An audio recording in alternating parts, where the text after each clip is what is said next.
美中关系急剧下滑，背后有什么关键原因？前美国国务院亚太助理国务卿罗素接受 TVBS 国际评论员于文琪专访，从美方视角分析。I think is really a function of fundamental mismatch between Xi Jinping's vision for China in the world and the values and the system that the United States other Western countries have built and that Taiwan embraces.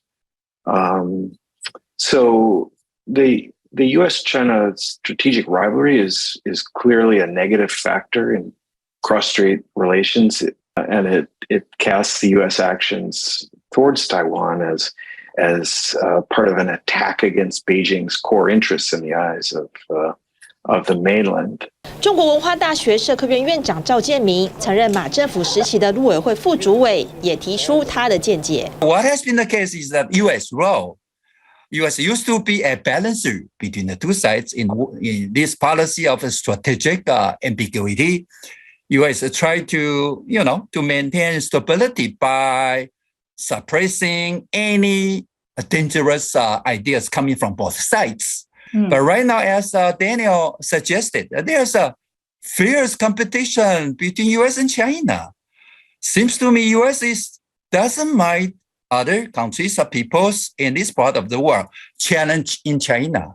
至于11月的美国期中选举，民主党丢失众议院过半席次优势，明年由共和党重掌，在众议院组成洗牌后，也将影响美国对中战略。The window for making political progress is not about to slam shut.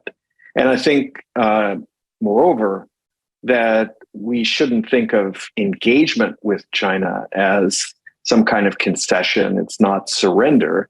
The United States needs effective lines of communication. Taiwan needs effective lines of communication with Beijing.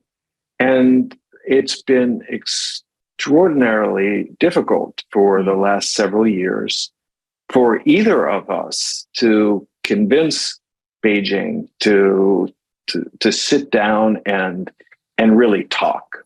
今年是九二共识30周年，随着两岸政治互信一去不复返，九二共识是否还能端上谈判桌 ？Is the 92 consensus dead? And how does the U.S.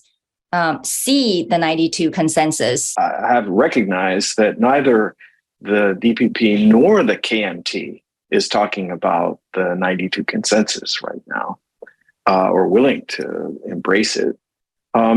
But secondly, more importantly, that any mechanism that can allow Taipei and Beijing to essentially shell the underlying political dispute, the unresolved issue, and permit practical and peaceful cooperation.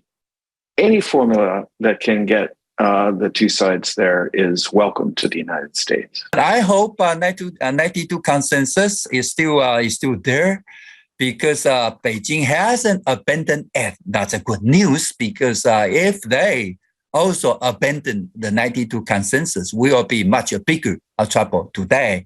罗素认为，只要大陆不放弃武力攻台，两岸关系依旧紧张，但美国将持续帮助减少两岸冲突的风险，以及对于台湾的施压，同时保护民主机制以及台湾人民享有的自由社会。TVBS 新闻综合报道，掌握全球情势、国际新闻，全新选择 YT 频道 TVBS 国际 Plus， 扩大视野，欢迎订阅并开启小铃铛。